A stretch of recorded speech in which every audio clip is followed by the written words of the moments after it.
This journey started in the 60s, and I have fished from Alaska to Florida, hunted the Arctic for caribou, and combed the coastlines of Kodiak and the Aleutian Islands in search of meaning and purpose.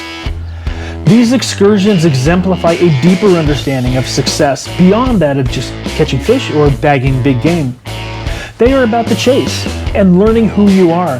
They are about exploring, appreciating, and respecting the vast expanses of our nation's forests, lakes, streams, rivers, and oceans, and finding our place in the universe.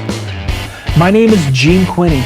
These are my stories, this is my life, and these are my adventures.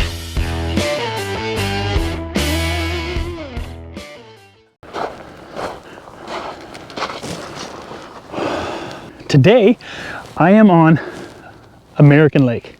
This lake is only about 15 minutes from my house in Tacoma, and it is a gorgeous lake. And you can already see this gentleman out here in his bass boat is fishing. So he didn't make it very far before he found some fish. And there's four other boats, boat trailers in the parking lot already. I wanted to come out here a little bit later because it was raining this morning, so I figured I'd sleep in, do my stretching exercises in the morning, and then hit the lake. Oh man, I can't wait for this. Let's get out there on the water. Yeah, I want to get out here a little bit further, cut the motor, and explain to you what I've got going on here. Okay.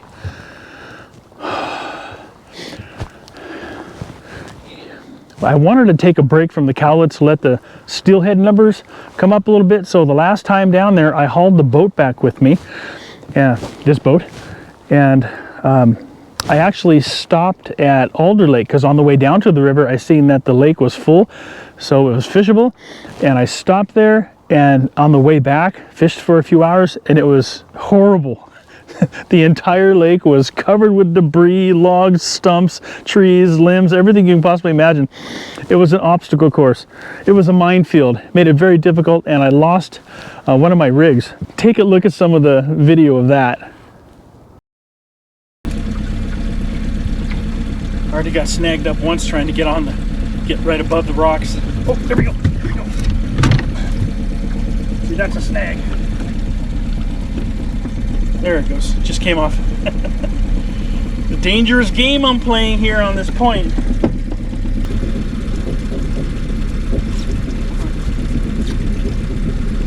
Oh, it just broke. But I lost everything. Lost my flasher, lost my dropper rig. Luckily I made 4 of those when I made them. And I lost my mini hoochie. Micro hoochie. That was about a $15, $20 mistake. Well, it wasn't really a mistake, it was a risk.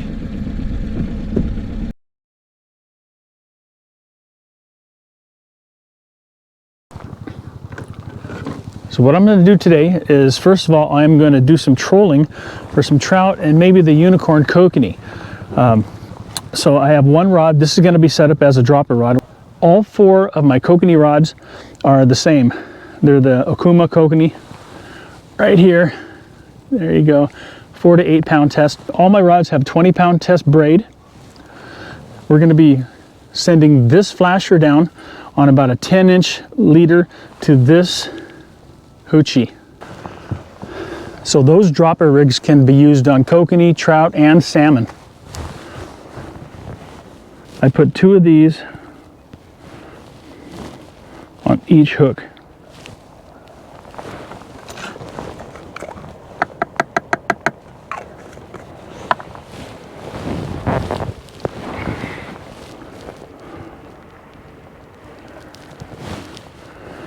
Now I'm going to do a little bit of trolling for trout, and then we're going to hit some perch.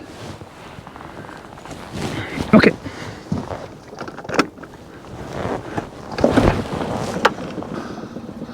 This one, I only have a ½ ounce on it. I just want to get it just below the surface. Let me get in position here. Make sure our action is right. Blade is spinning good. No fish on the fish finder, but we're going to head to the, I guess that would be the northeast end of the lake. Now this is the dropper one, so I'm going to go back. I'm going to go back 60 feet on this one.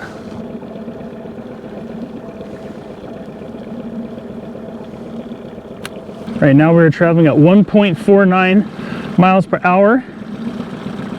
And water temp is 43.46 degrees.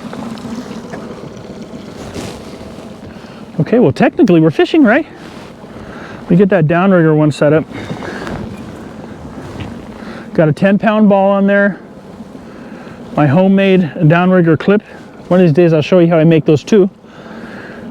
And then my downrigger rods are going to have the rubber snubber on them.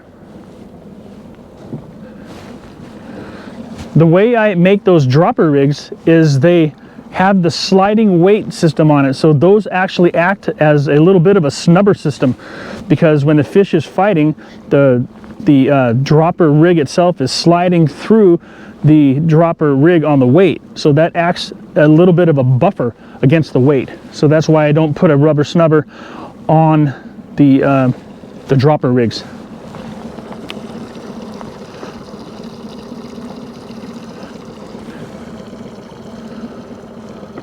And give me a few minutes here to get this thing set up, and I will explain to you my theory of the rubber snubber. What I always do, whether or not I'm kokanee fishing, trout fishing, or salmon fishing, I always go back 40 feet from the ball. That's always worked for me ever since I was little. Fishing with my dad, 40 foot has always worked, so I always use it. And maybe it's like a self-fulfilling prophecy, I don't know. But I use it, it works, and so I keep using it. You know, that 40-foot distance.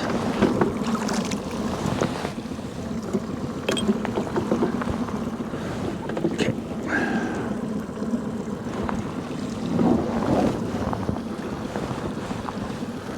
Okay, now we're going to send this guy down.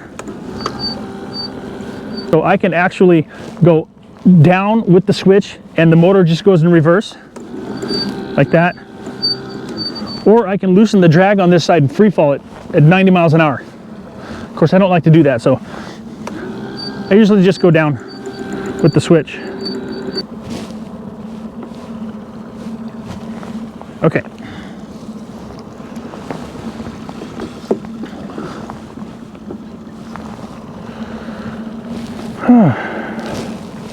We are coming into some shallow water here. Been marking a few fish here and there. So I've got 59 feet of water here. This one is 60 feet behind the boat and with a half-ounce cannonball on the dropper rig. This one here is at 24 foot on the wire with the downrigger and 40 foot behind the ball. And so this is a fairly shallow part of the lake here. So I'm going to fish through this little channel here with all these beautiful houses. And then once I get to the other side, I might just jam over to the northwest side of the lake where the hospital, I think it's the hospital over there. That part of the lake is deeper. I'm only going to fish for trout for a couple hours, and then I am going to switch over to perch. I've only marked a few fish coming through here, and so I'm going to pull up and zip down on the northeast end of the lake.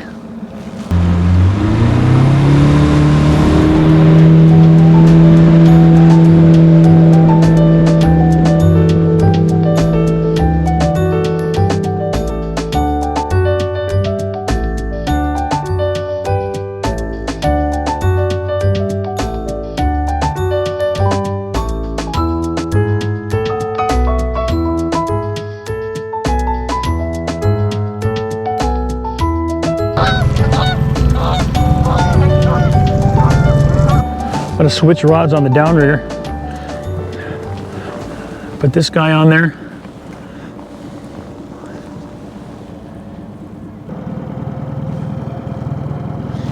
Rods are working nicely.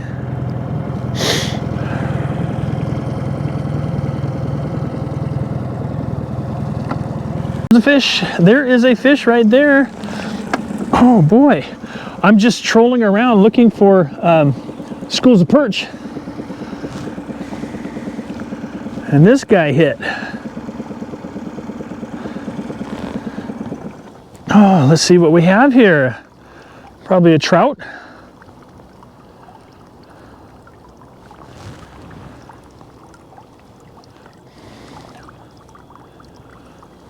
Got to be a trout.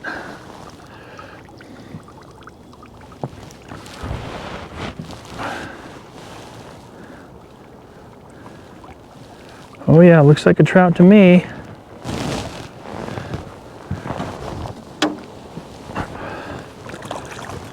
Ooh, okay.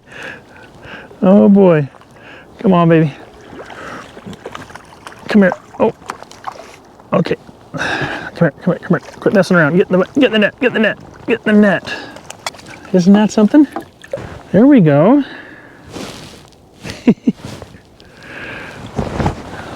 I only want to release him if he's going to be okay. Looks like he's going to be fine.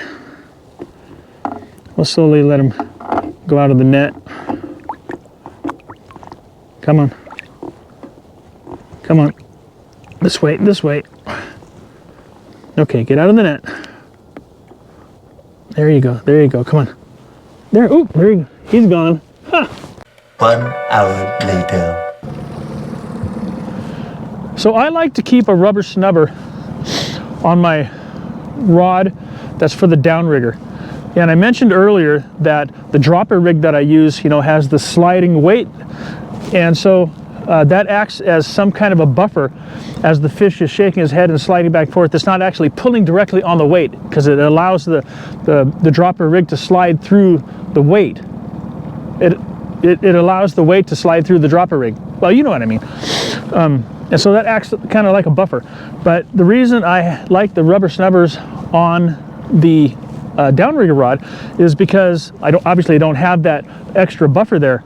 And with these smaller kokanee, I believe that it's not necessarily their smaller mouth or soft mouth that makes them more apt to come off.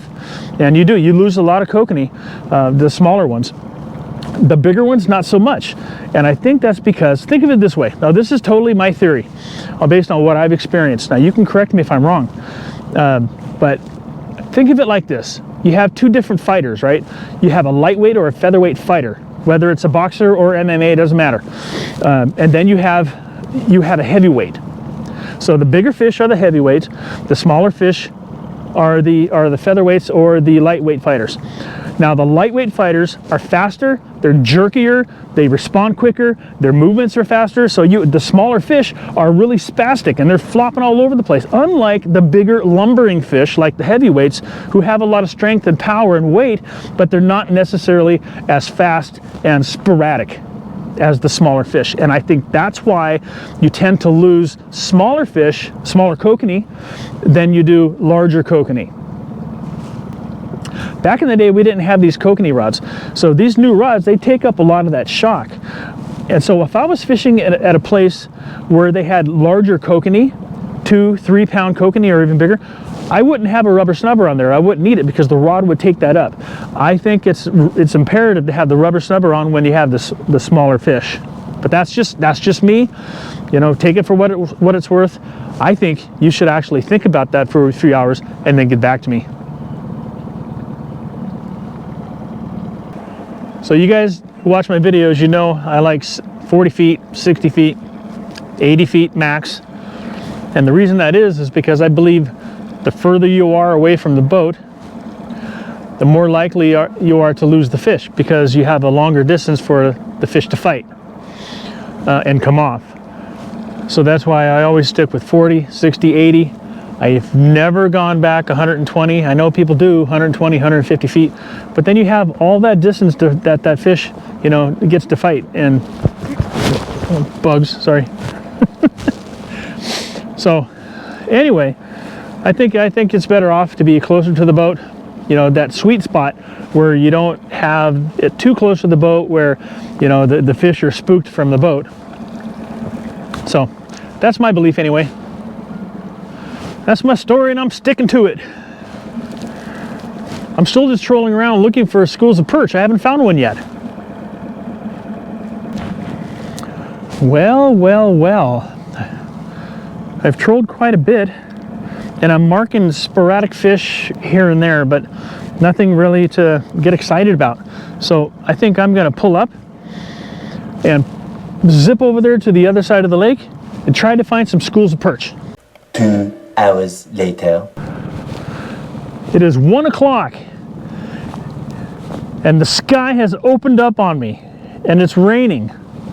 It was nice all morning, but it's still nice. A little bit chilly, but that's okay. And I am still on the search for perch. I have not found a school of perch yet. I can't believe it. I have literally trolled 70% of the lake.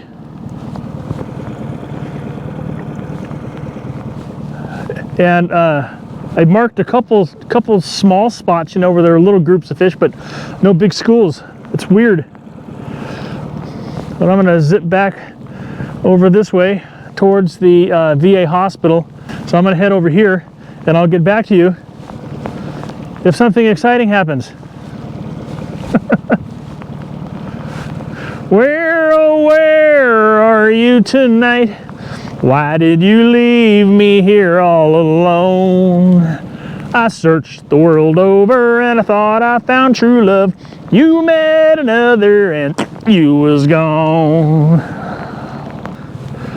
That's where I've found the perch before, over in this, you know, this end of the lake.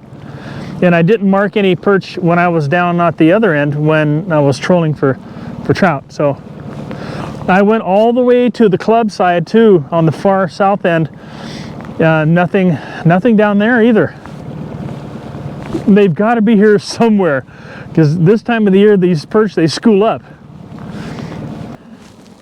Anybody who lives in Washington State knows that all you have to do is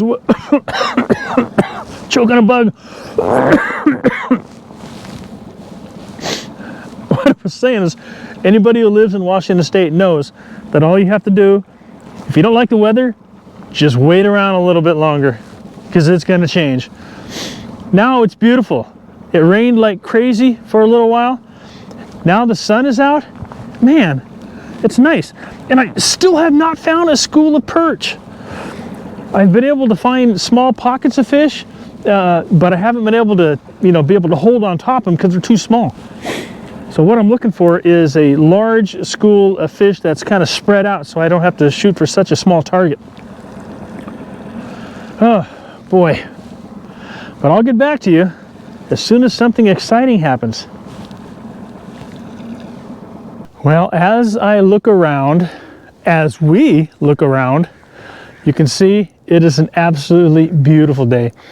But I've searched this lake over and I cannot find any perch. They have to be here somewhere, but I don't want to look any longer.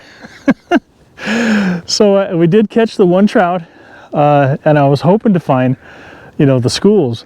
I guess I'll have to bring Kason with me, my grandson, one of my grandchildren, because last year when he was here, we just nailed them and we quit at 10 each.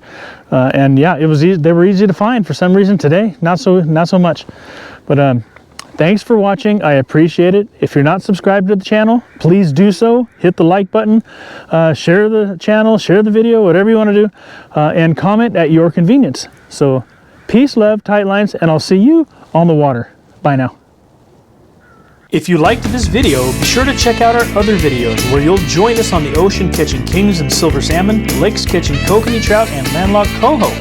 We'll also be working our riverfront homestead and harvesting venison.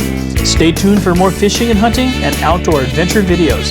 Be sure to subscribe to the channel and hit that bell button so you get notifications of new uploads.